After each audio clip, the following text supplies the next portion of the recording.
Are you ready to master the art of creating content that converts? Hey, I'm Mia, a mum of two who went from being a burnt-out AMBO to six-figure content creator in less than a year, all while navigating a late ADHD diagnosis. And I'm Kristen, also a mum of two and a former corporate branding queen turned entrepreneur. My dyslexic brain sees marketing very differently, and that's my superpower. And together we're showing women like you how to master video marketing and create content that generates income. Whether you're just starting out or ready to scale, we are breaking down everything from landing brand deals to building your own empire.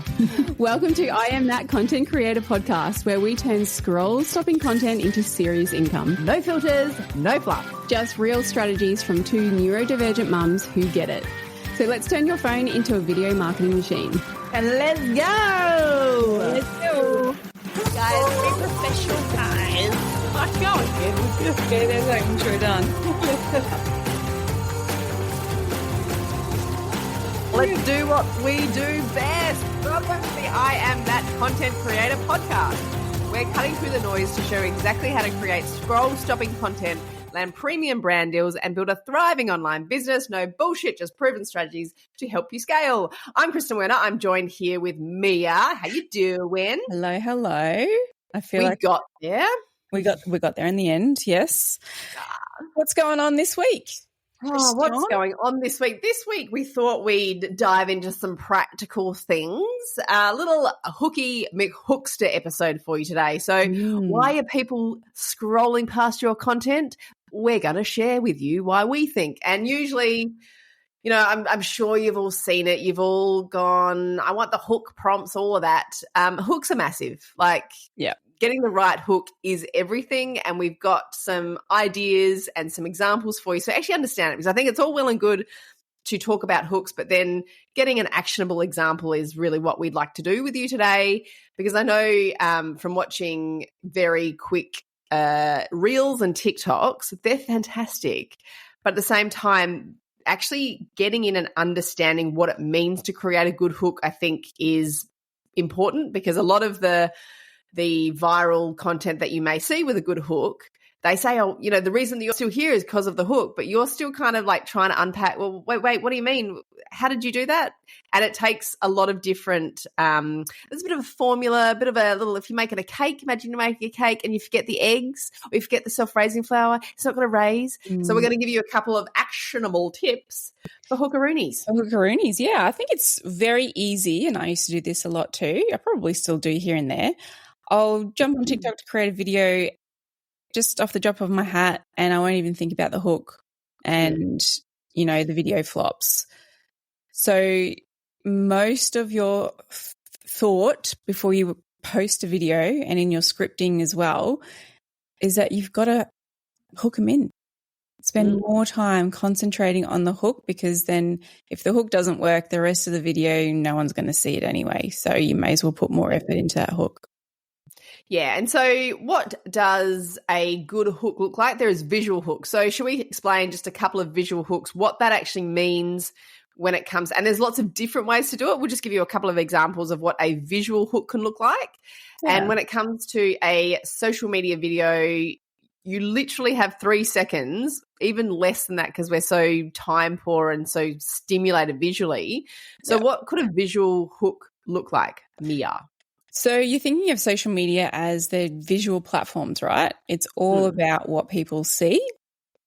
And so having a visual hook layered on top of a written and a spoken hook as well is really important, because if you don't catch them with your words in those first couple of seconds, then at least if you've got a visual hook, you've got that as well.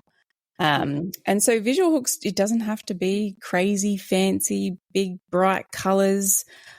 It could just be as simple as camera movement, or putting on lipstick, or doing something with your hands, because that's making people look at, oh, what is she doing? It could be you're in a weird, unusual place, or you're wearing a bright yellow jacket. It's all about the visual. And once you layer on your written and spoken hook as well, then you've got that sort of mixture of 3 hooks happening all at once. Yeah. And that could be, you know, that calling out your audience text on screen. So instead of saying your audience, you might have it written text on screen. It might be, speaking to, for example, if we just think about us, it might be mums 40 plus or women 40 plus, small business owners, content creators, actually calling out your audience in the text potentially. It might be you walking into a room, or there's some kind of movement with the camera as you're doing that. And like Mia said, with a bright colored something, or, one that's on TikTok.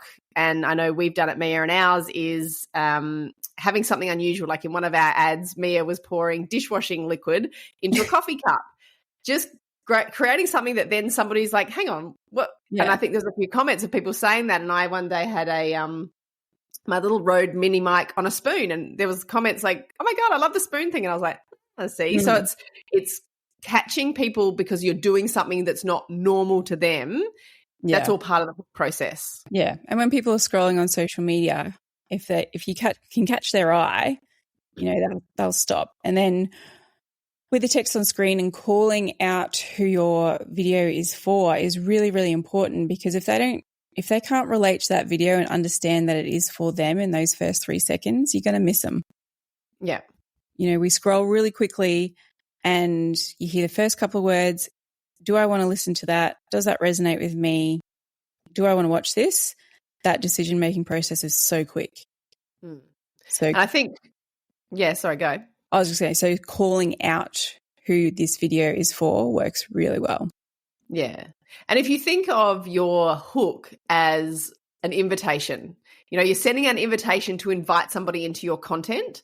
And so, if you send out an invitation, then somebody's going to come to your party and enjoy your party. So you're putting out an invitation to be like, hey, come in. And then once they're in, that's when you get to enjoy sharing your story, creating that bigger piece of content. And I think what is lacking is, when you create the piece of content and starting with the, hey guys, just wondering if anybody here feels like this. Are you someone that might not do this? Like those kinds of things, you've lost me instantly. Yeah, go on. And, with that, sometimes even I will create a TikTok or something and not have the hook in my head, or not have that exact thing that I want to say in my head, but I kind of get it out, and all of a sudden I'm editing it, and then halfway through my video I'm like, oh, there you are. Yeah. And so you can go back, and often I'll do that and cut there and then take that clip to the front. Now, it doesn't always then make sense as a free-flowing thing, but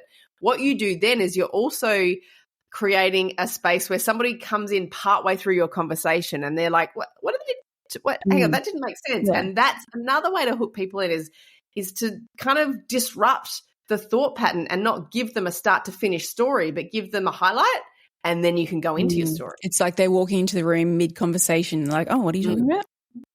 So, yeah, that's a really good one.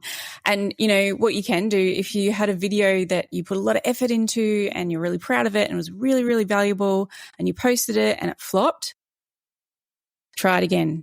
Take the hook out and replace it with something and chuck it out there again. And you just never know. And that's what you do when you're running paid ads as well. You do hook variations. So you test out maybe 5, 6, 7 different hooks with the same video, and you'll see a clear winner. And then you double down on that. And so you can be doing that with your organic content as well. And so for people that might not understand that, Mia, in terms of they might be newer to content creation, or they're just in the jam of it, can you just explain? You kind of did then, but I really want people to see this clearly. So you're not creating content over and over again, all new, brand new ideas, but you're going to take that piece of content and then you're going to create different hooks. Do you want to just explain that a little bit further so people can really get it? Because I don't think there's not a lot of people doing it well, but when you do, then you see results. Yeah. And so when you think about mainly TikTok, Instagram is moving this way as well. Your videos get pushed out to a for you page of new people. So, I just had a perimenopausal moment. We're all pausing for Mia's perimenopause. Well, that was your face. It's kind of like, just completely went, I was, totally lost it. This is not good. I can take this to my doctor as proof. Like, yes. So this one time I was doing a podcast and my brain just actually stopped mid-sentence. Literally stopped. Was about if somebody takes, like, how do you take your piece of content and then give it 3 or 4 more hooks? Like, how do you do that? But I think there's a lot of people that wouldn't think, oh, I could take that piece of content that was really good, I could download it, and then I could add a new hook. What? So that, I think we need to make that really fucking clear. Yeah, yeah. And so as I was saying was, most of your content is going out to new people. So they're not going to know if you post very similar videos. So don't worry about posting out the same type of content over and over and over again. But if you can test content and change the hook every time, then there's going to be more chance of that video taking off. And so what essentially you're doing is you've got your video in CapCut, or if you edit it in TikTok, you just cut out the hook and just splice it, and then you record another one and edit it in that to the front of the video. Doesn't matter if you're wearing something different, what have you, just play around with the hooks and keep posting that video with a different hook each time. And you could 10x the chance of more people seeing that video just because of the hook. Yeah, and there's hooks and things that people have done the same video. And personally, I've done the same video a couple of times and changed things out, and the results have been huge. And sometimes they are not as good as the first time. Sometimes they're better. So it's worth doing and testing. And again, this is all around testing your content, because you're going to get, like Mia said, it's going out to usually a new audience anyway. That audience are not sitting at home thinking, you know what, I reckon she posted that 3 days ago. Like, no one's got time for that shit. Yeah. And even if they do, doesn't matter. Like, it takes so long to get these messages across over and over again. So it's really important to test that and not be afraid to test that. I think too often, I know that I'm guilty of this, creating new content. Like, oh, I have to think of something new. Oh, it always has to be something new and fabulous, where you really just got to do something and do it well. Yeah. And if you can understand hooks and how they work and how important they are, when you go to run paid ads, it tells you that a 50% hook rate, and shit, that's good. So understanding how important hooks are for when you go to run paid ads, or even when you're creating content for a brand and they're using them as ads, having a hook rate of, below 20%, the ad's going to flop and they're going to waste money on that ad. So really work on your hooks and look at the metrics and see, are my hooks hitting well? Are they not? How can I change them? How can I add to them? How can I layer to them? And just test. Yeah. And really, at the end of the day, the only way you are going to get information back and understand hooks better is by doing them. And that's like, it's why we created Val, our viral hooks gal. If you want Val, then she's in the show notes, or you can comment on one of our posts, Val, and we'll send you the link to her. But basically, we have trained her with over 250 viral hooks, our knowledge, our expertise, to make sure that she's going to craft that hook for you. Now, she's going to ask you a few questions when you first jump in there. She's a ChatGPT trained viral hook gal, but it's going to help you niche down and get viral hooks. So then go and test all of them that she gives you with the same end piece of content. And Betty, her little bestie that's in there, she's always going to help you create a piece of content and a script to get it going. So that's why that little duo is so fantastic. But in doing that, all you're doing with this is building the confidence to keep creating and getting that feedback from your audience. And if we think about it like that invitation, for example, imagine that invitation has the most juiciest hook that's like the first 10 people in the door get $1 million, right? And that just lands somewhere and you pick it up. You're like, I'm in. That's the invitation for me. It doesn't say your name. It doesn't say who you are. It doesn't say anything about you, but it's landed in your lap like, great, I'm in. I'm on the first 10. And then you get in there. And once you're in there, then me as a creator, I get to take you on the journey. I get to take you through the party. I get to introduce you to the people. I get to take you through my story. Now, you're either going to continue or you're going to leave, and that's okay. But that's the idea of a hook, is you're inviting somebody into your content. And then once they're in, then it's your job to take them further. It's your job to tell a story. It's your job to become magnetic to them. But if they're not getting that invitation, in that first little minute. Like if that invitation lands on their lap and it says, so like if you're not busy in the next kind of 10 minutes, if you just like we could come in here and you could hang out with me, and say I scroll past that. But if I'd gone in there, I could have won $10 million. Yep. So that's the importance of a hook and why we're so passionate about you getting that right. Yeah. Be more conscious of them, look into them, study them, use the AI tools, you know, and if you're a UGC creator, again, this is where you can make more money with your content. Offer the brand more hooks. Brands need to test content. Do the same video with 3 or 4 extra hooks. Yep. And understanding, I've just actually now completely lost my thought too. So just completely lost. Perry is hitting hard today. What were you saying? So the other thing that you can do, which is really important to do, is notice what stops you when you're scrolling, because that's a huge indicator of a hook that fucking works. Like how many times as a content creator, tell me or tell yourself, because I'm not there in the room with you, but tell me if you're listening to this, shake your head, yes or no, if you're scrolling on a piece of content and you watch it and you're like, wow, that was awesome. And then you got to create a piece of content and you're like, oh, I don't know how to hook people in. But yet you've stopped on something before, potentially several times. So it's have a saved folder, have a Trello board of all the times that you stop on a piece of content. Actively think to yourself, why did I stop? Yep. What made me stop? What was good about that? And answer those questions, because that's what's going to make you better at being a content creator and better at getting these hooks right. Like AI can't do all of that for you. You need to understand, what did I like about that? What made me stop? What made me share? What made me say? What made me whatever? That is key. Do not forget that, because I think sometimes we underestimate the power of like, that's why I love that piece of content. I could use that. Yeah. And you think about how much content you're competing against in this big, massive digital sea. So to get attention, it's got to be a hook. And watch big creators too, because you'll understand how important their hooks are. That's why they're big. Yeah, exactly. So that's kind of just what we want to talk about in terms of the hook. So it's a visual hook. So think about movement, think about what you're wearing, where you are, where you're located. That's a visual hook. Maybe what you're holding, how you're holding it. You want to think about the text on screen hook. So what is it that you're calling out? What is it that you're not saying, but somebody's reading, like they're getting all this stimulus while they're watching? What are you calling out in that moment? And then how you're holding them or taking them. Like what's the invitation for somebody to come into your world? Start thinking about that. And also go to the show notes, get viral Val, a viral hooks gal. And Betty, the link is in there. Or if you're watching this on socials, just comment Val and we'll send you that.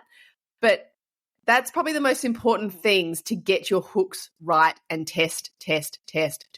And then also replacing the hook. So getting a piece of content that worked and then testing different hooks is really, really key to the whole process.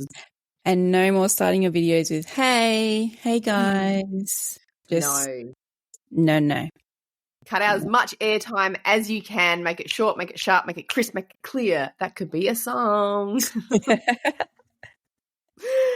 All right, we're going to do our new little end of podcast fun chat.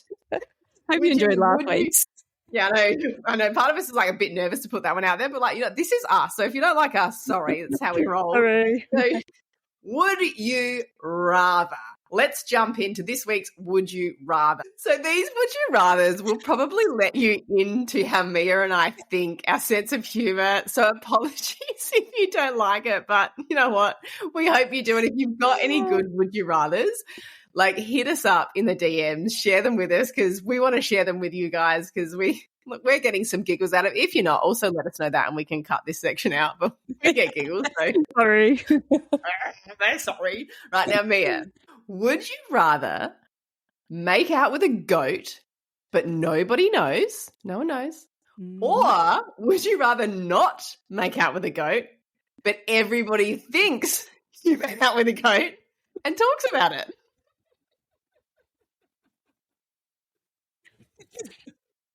This is tough. Last week was tough. It's not on TikTok and we just lost it because we were like so stupid that it's so great. But like what I love about these is part of my brain actually goes, I don't know. What would I do? You gotta actually think about it. You do. So would I rather make out with a goat and no one knows about it, or just not do it and everyone knows about it or thinks I did? And it's in a really classy way. It's not in like a bestiality way. Like, I just want to make that really clear before we continue on this. Like, this is like a loved up kind of way. Just a peck?